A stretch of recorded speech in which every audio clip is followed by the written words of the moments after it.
प्राप्ति नहीं होती। जिन्होंने भक्ति पूर्वक देवी का स्मरण किया है उनका निश्चय ही अभिदय होता है। देवी श्री जो तुम्हारा चिंतन करते हैं उनकी तुम निसंदेह रक्षा करते हो। चामुंडा देवी प्रेत बारू होती है, 12 महिषी पर सवारी करती है। इंद्री का वाहन एरावत होती एरावत हाथी है। वैष्णवी देवी गरुड़ पर ही आसन जमाती है। महेश्वरी वृषभ प्रारू होती है। कुमारी का वाहन मयूर है। भगवान विष्णु की प्रियात्मा लक्ष्मी देवी कमल के आसन पर विराजमान है और हाथों में कमल धारण किए हुए हैं। वृषभ प्रारू खगेश्वरी देवी ने श्वेत रूप धारण कर रखा है। वाल्मी देवी हंस पर बैठी हुई है और सब प्रकार के आभूषणों से विभूषित है। इस प्रकार ये सभी माताएं सब प्रकार की योग शक्तियों से संपन्न है। इसके सिवा और सब भी बहुत सी देवियां हैं जो अनेक प्रकार के आभूषणों से शोभा से युक्त तथा नाना प्रकार के रत्नों से शोभित हैं। ये संपूर्ण देवियां क्रोध में भरी हुई है और भक्तों की रक्षा के लिए रथ पर बैठी हुई दिखाई देती है। ये शंख चक्र गदा शक्ति हल और मूसल केतक और तोमर भरतुता पाशपूत और त्रिशूल एवं उत्तम शाख धनुष आदि अस्त्र शस्त्र अपने हाथों में धारण करती है। दैत्यों का शरीर का नाश करना, भक्तों को अभयदान देना और देवताओं का कल्याण करना यही उनके सत धारण का उद्देश्य है। महान रूप अत्यंत घोर पराक्रम महान बल और महान उत्साह वाली देवी तुम महान भय का नाश करने वाली हो। तुम्हें नमस्कार है। तुम्हारी ओर देखना भी कठिन है। शत्रुओं को भय बढ़ाने वाले जगदम्बिके मेरी रक्षा करो। पूर्व दिशा में इंद्री कोण में मेरी रक्षा करें। अग्नि कोण में अग्नि शक्ति, दक्षिण दिशा में वाराही तथा नैत्री कोण में खड़गधार मेरी रक्षा करें।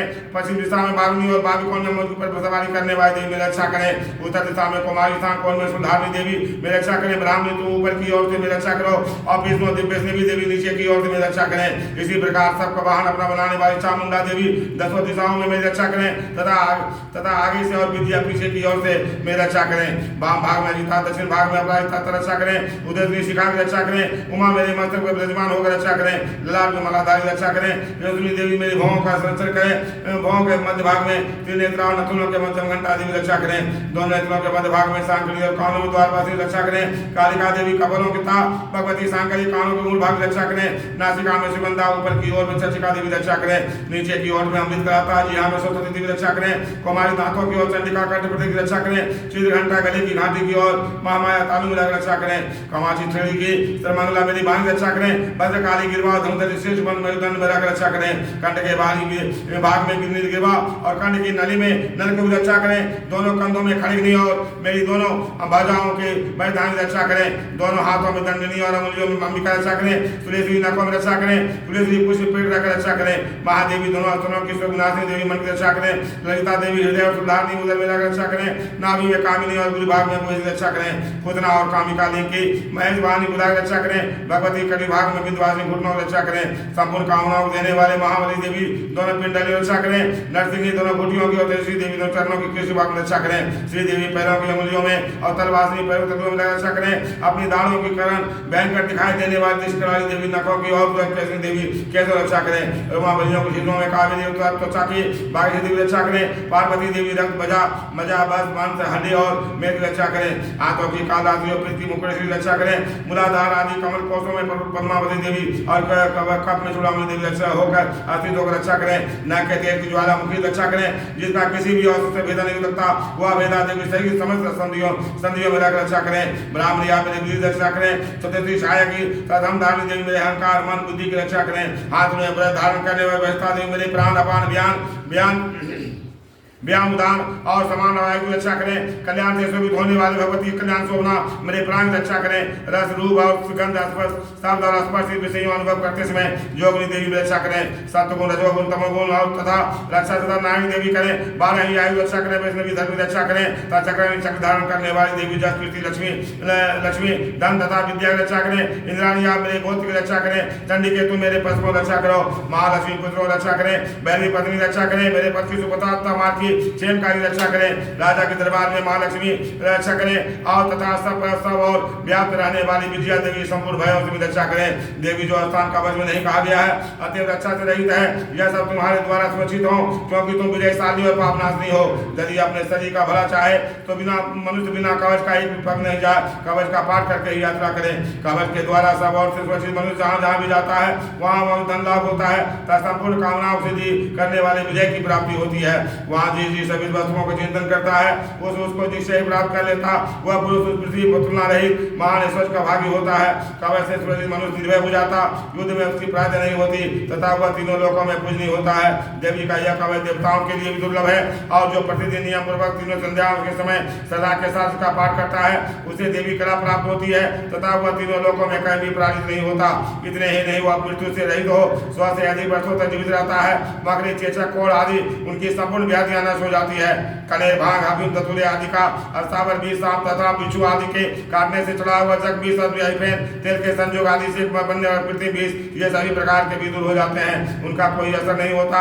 इस पृथ्वी पर मारण, मोहन आदि जितने भी विचारक प्रयोग होते हैं इस प्रकार जितने अंत मंत्र सभी इस कवच को धीरे धीरे धारण कर लेने पर मनुष्य को देखते ही नष्ट हो जाते हैं। यही नहीं पृथ्वी पर उतरने वाले ग्राम देवता का आचार्य देवाभिषेक, जल के स्तवन से प्रकट होने वाले गण उपदेश मात्र सिद्ध होने वाले नंदी कोटि के देवता, अपने धनु के साथ प्रकट होने वाले देवता, कुल देवता, माला, कंठमाला आदि, डाकनी, सागनी, अंतरिक्ष में विचरने वाली अत्यंत बलवती भयानक डाकनियां, ग्रह, भूत, पिशाच, गंधर्व, राक्षस, ब्रह्म, राक्षस, बैताल, कुष्मांडव, भैरव आदि अनिष्कारक देवता भी हृदय में कवच धारण किए रहने पर उस मंत्र को देखते ही भाग जाते हैं। कवचधारी पुरुष को राजा से समान वृद्धि प्राप्त होता है।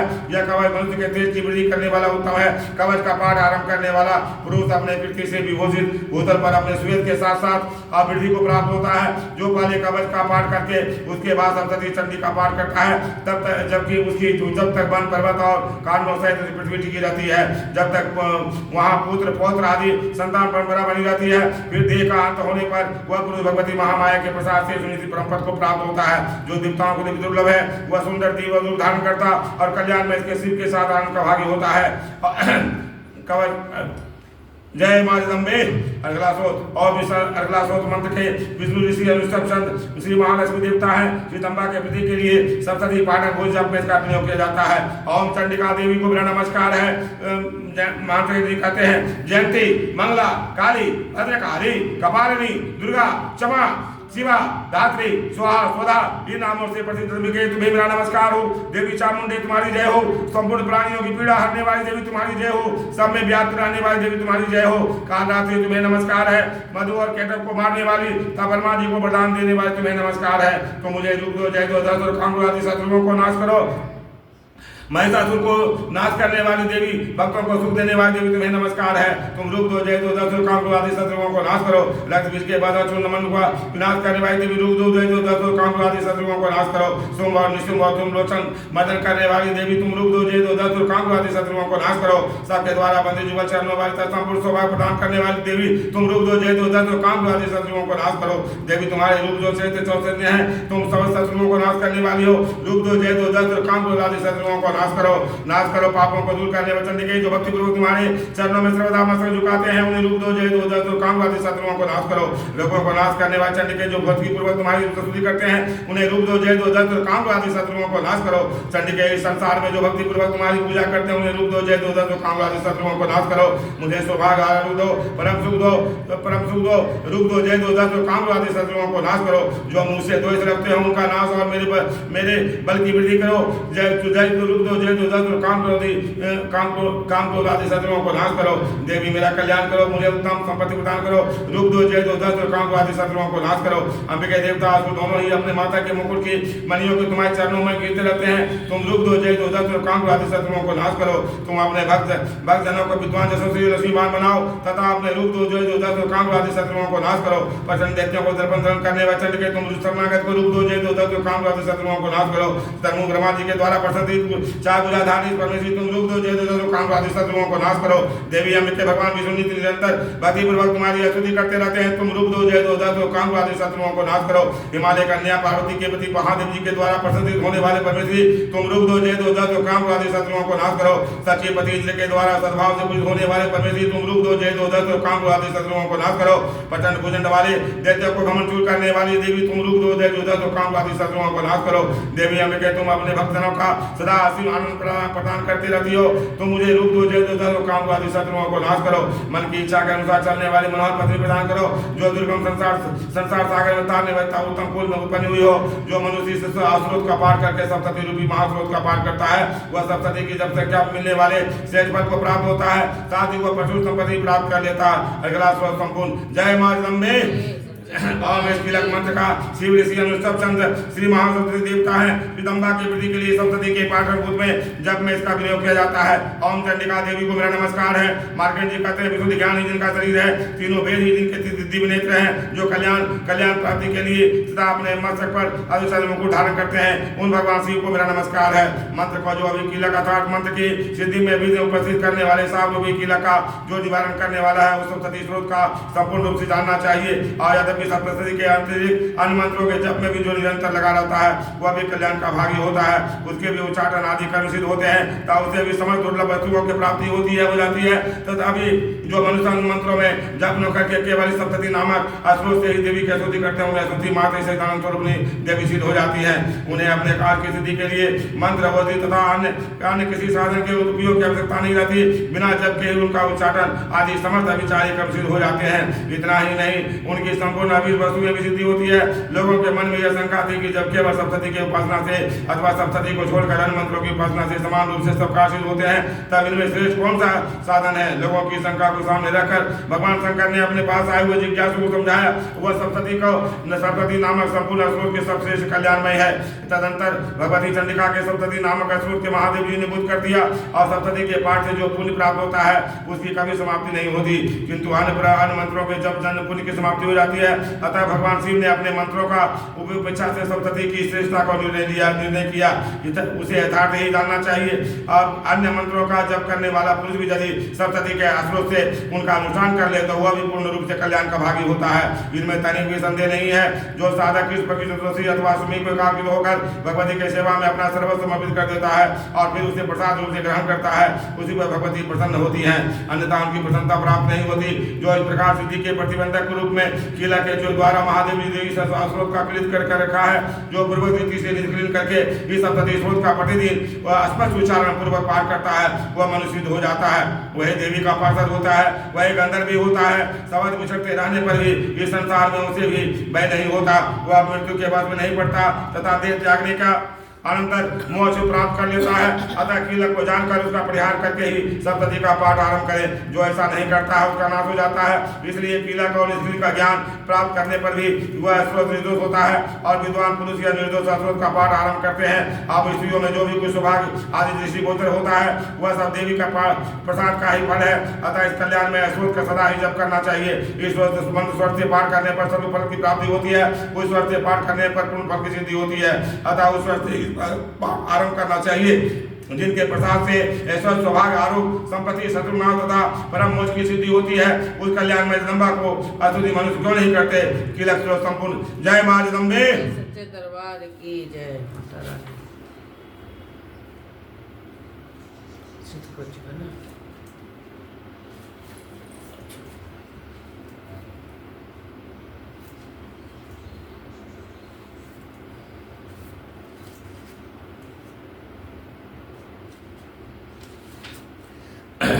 शिव जी बोले देवी सुनो, उत्तम पूंजी का स्रोत उपदेश करूंगा। जिस मंत्र के प्रभाव से देवी का जप सफल होता है, कवच अर्गला कीलक रहस्य सुख ध्यान यहाँ न्यास यहाँ तक अड़चन भी आवश्यक नहीं है। केवल पूंजिका के पाठ से दुर्गा पाठ का फल प्राप्त होता है। अत्यंत गुप्त और देवों के लिए दुर्लभ है। हे पार्वती, इसे स्वयं होने की भांति प्रयत्न पूर्वक गुप्त रखना चाहिए। वह उत्तम पूंजिका स्रोत केवल पाठ के द्वारा मारण मोहन और वशीकरण श्रवण और उच्चाटन आदि उद्देश्यों को सिद्ध करता है। ओम ऐं ह्रीं क्लीं चाय मुंडा विच्छे ओम ग्लोम हूं क्लीं जिं स्वा ज्वाला ज्वाला ज्वल ज्वल प्रज्वल प्रज्वल ऐं ह्रीं क्लीं चाय मुंडा विच्छे ज्वल हंग संग लंग च पट स्वाहा। और मंत्र में आए बीजों का अर्थ जानना न संभव है, न आवश्यक है, न वांछनीय है, केवल जब पर्याप्त है। हे रुद्रस्वरूपिणी, तुम्हें मेरा नमस्कार है। मधुदैत्य को मारने वाली तुम्हें मेरा नमस्कार है। केटा भवि नाशनी को मेरा नमस्कार है। महिषासुर को मारने वाली देवी तुम्हें मेरा नमस्कार है। शुंभ को हनन करने वाली मेरे शुंभ को मारने वाली तुम्हें मेरा नमस्कार है। हे महादेवी, मेरे जप को जागृत और सिद्ध करो। अहंकार के रूप में सृष्टि रूपिणी, हे के रूप में सृष्टि पालन करने वाली और किंग के रूप में कामरूपिणी तथा देवी तुम्हें मेरा नमस्कार है। चामुंडा के रूप में चंड विनाशिनी, अहंकार के रूप में तुम बरदाने वाली हो और विच्छे के रूप में तुम नित्य ही अभय देती हो। इस प्रकार है किंग चामुंडा विच्छे तुम इस मंत्र का स्वरूप हो। दान धिंग धिंग के रूप में दुर्जटी हो, शिव की पत्नी हो। अबांग में मिंग के रूप में तुम वाणी की दूसरी हो। ग्राम क्लीम किंग के रूप में कालिका देवी, सांग सिंह के रूप में मेरा कल्याण करो। हुंग हुंग हुंकार सौरभनी, जंग जंग जंग बाणनी, भाम भ्राम भ्रीम भीम के रूप में हम कल्याणकारी भेदी जवानी तुम्हें बार बार प्रणाम है। अंग कंग चंग टंग तंग पंग यंग संग भिंग दुंग एंग भिंग हंग चंग दुजा दुजा इन सबको तोड़ो दिल करो स्वाहा। पाम पे बिंग के रूप में तुम पार्वती पूर्णा हो। कान के जिंग के रूप में तुम खेजड़ी का आचार्य अथवा खेजड़ी मुद्रा हो। सांग सिंह के स्वरूपणी सब सती देवी के मंत्र को लिए सिद्ध करो। यह कुंज का मंत्र को जगाने के लिए है, इसे भक्तिहीन पुरुष को नहीं देना चाहिए। हे पार्वती इसे गुप्त रखो। हे देवी जो बिना कुंज का स्रोत के सप्तती का पाठ करता है उसे उसी प्रकार सिद्ध नहीं मिलती जिस प्रकार मन में बना तक होता है। सिंध कुंज का स्रोत संपूर्ण हुआ। जय मां जगदम्बे। दरबार की जय।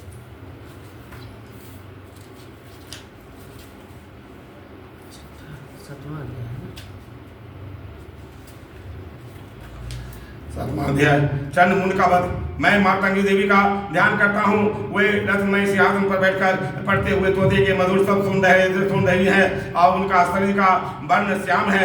वे अपना एक पैर कमल पर रखे हुए हैं और मस्त गणना से धारण करती हैं तथा कहार पुष्पों की माला धारण किए हुए बीना बजाती हैं और उनके अंग में कसी हुई चोली शोभा पा रही है। वे लाल रंग की साड़ी अपने हाथ में शंख में पात्र लिए हुए हैं। उनके बदन पर मधु का हल्का हल्का प्रभाव जान पड़ता है और ललाट में बंदी शोभा दे रही है। इसी कहते तदंतर शुंभ की आज्ञा पाकर वे चंड मुंड आदि चतुरंगिनी सेना के साथ अस्त्र शस्त्र सुसज्जित होकर चल दिए। फिर गिरिराज हिमालय के सुवर्णमय ऊंचे शिखर पर पहुंचकर उन्होंने सिंह पर बैठी देवी को देखा। वे मंद मंद मुस्कुरा रही थी। उन्हें देखकर दैत्य लोग तत्परता से पकड़ने का उद्योग करने लगे। किसी ने धनुष तान दिया, किसी ने तलवार संभाली और कुछ लोग तो देवी के पास आकर खड़े हो गए। तब अंबिका ने उन्हें शत्रुओं के प्रति बड़ा क्रोध किया। उस समय क्रोध के कारण उनका मुंह काला पड़ गया, ललाट में भौहें टेढ़ी हो गई। वहां से तुरंत विकराल मुखी काली प्रकट हुई जो तलवार पास लिए हुए थी और विचित्र खड़ग भाग धारण किए हुए चीते की धर्म की साड़ी पहने नर मुंडों की माला से विभूषित थे। उनके शरीर का मांस सूख गया था, केवल हड्डियों की ढांचा था जिससे वे अत्यंत भयंकर जान पड़ती थी। उनका मुंह तथा विशाल था। जीभ लपलपा होने के कारण वे भी और डरावनी प्रतीत होती थी। उनकी आंखें भीतर धसी हुई और कुछ लाल आंख थी। वे अपने भयानक गर्जना से संपूर्ण दिशाओं की गुंजा रही थी। बड़े बड़े दैत्यों को वध करती हुई वे कालिका देवी बड़े वेग से दैत्यों के उसे सेना पर छूट पड़ी और इन सबकी भक्षण करने लगी। वे पार्षद रक्षकों का असुमधारी महाबल योद्धा अघंटा से कितने ही हाथियों को एक ही हाथ से पकड़कर मुंह में डाल देती थी। इस प्रकार घोड़े रथ और सारथी के साथ रखी सैनिकों को मुंह में डालकर वे उन्हें बड़ी भयानक रूप से चबा डालती थी। किसी के बाल पकड़ लेती थी, किसी का गला दबा देती थी, किसी को पैरों कुचल डालती थी और किसी के छाती के धक्के से गिराकर मार डालती थी। वे असुरों को छोड़े हुए बड़े अस्त्र मुंह से पकड़ लेती थी। रोष में भरकर उनकी दांतों में पी डालती थी। काली ने बलवान और दुरात्मा दैत्यों को वो सारी सेना रोक डाली और खा डाली और कितनों को मार गिराया। कोई तलवार के घाट उतारे गए, कोई खरधारी पीट गए और कितने ही असुर दांतों का भाग में उजले हुए मृत्यु को प्राप्त हुए। इस प्रकार देवी ने असुरों का इस सारी सेना को क्षण भर में मार गिराया। ये देख चंड और अत्यंत भयानक काली देवी की ओर दौड़ा और वहां महादैत्य मुंडन ने भी अत्यंत भयंकर कमानों की अवस्था से हजारों बार चलाए हुए चक्रों ने उस भयानक नेत्रोवाली देवी के आच्छादित कर दिया। वे अनेक चक्र देवी मुख से और समाते हुए ऐसे जान पड़े मानो सूर्य के बहुतरे मंडल बादलों के उदर में प्रवेश कर रहे हो। तब भयंकर गर्जना करने वाली काली ने अत्यंत रोष में भरकर विकट अट्टहास किया। उस समय उसके विकराल बदन के भीतर कठिनता से देखे जा सकने वाले दांतों प्रभाव से अत्यंत उज्जवल दिखाई देती थी। देवी ने बहुत ही बड़ी तलवार हाथ में लो अहंग का उच्चारण करके चंड पर दावा किया और उसके केस पकड़कर उसी तलवार से उसका मस्तक काट डाला। चंड को मारा गया देखकर मुंड भी देवी की ओर दौड़ा। तब देवी ने रोष में भरकर उसे भी से घाट करके धरती पर सुला दिया। पर महापराक्रमी चंड और मुंड को मारा गया। देख मरने से बची हुई बाकी सेना भय से व्याकुल हो चारों ओर मारा गया। चारों ओर भाग गया। तदंतरकारी ने चंड और मुंड का मस्तक हाथ में चंडिका के पास जाकर प्रचंड अट्टहास करते हुए कहा, देवी, मैंने चंड और मुंड नामक 2 महापशुओं का तुम्हें भेंट किया हूँ और ये युद्ध जग में तुम शुंभ और निशुंभ का स्वयं ही वध करना। यहाँ वहां लाए हुए उन चंड और मुंड नामक महादेवों को देखकर कल्याणमयी चंडी ने काली से मधुर वाणी में कहा, देवी, तुम चंड और मुंड को लेकर मेरे पास आई हो, इसलिए संसार में तुम चामुंडा के नाम से तुम्हारी ख्याति होगी। इस प्रकार मार्कंडेय जी पुराण में सर्वाधिक महोत्तम कथा के अंतर्गत भी महात्म्य में चंड मुंड वध नामक 7वां अध्याय पूरा हुआ। जय मां जगदम्बे। अच्छा मैं पढ़ा दूँ।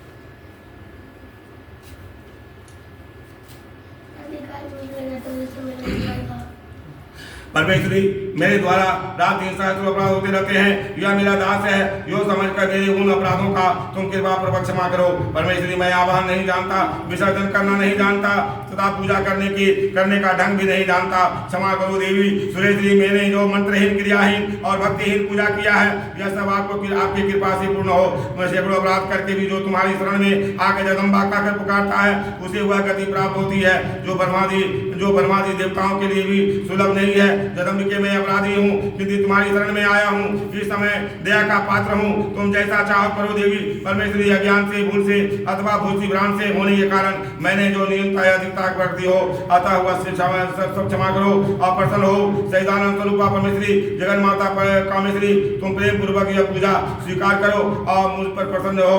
देवी, तुम सुरेश्वरी, तुम गोपनी से भी गोपनी बंधु रक्षा करने वाली हो, मेरे निवेदन को किए हुए जप को ग्रहण करो, तुम्हारी कृपा से सिद्धि प्राप्त हो।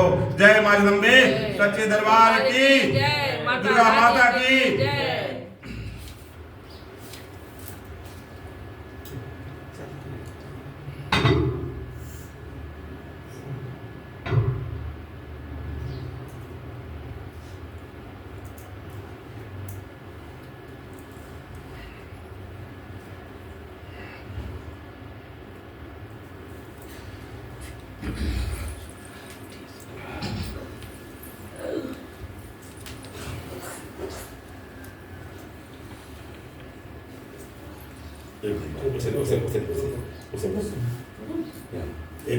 अभी आती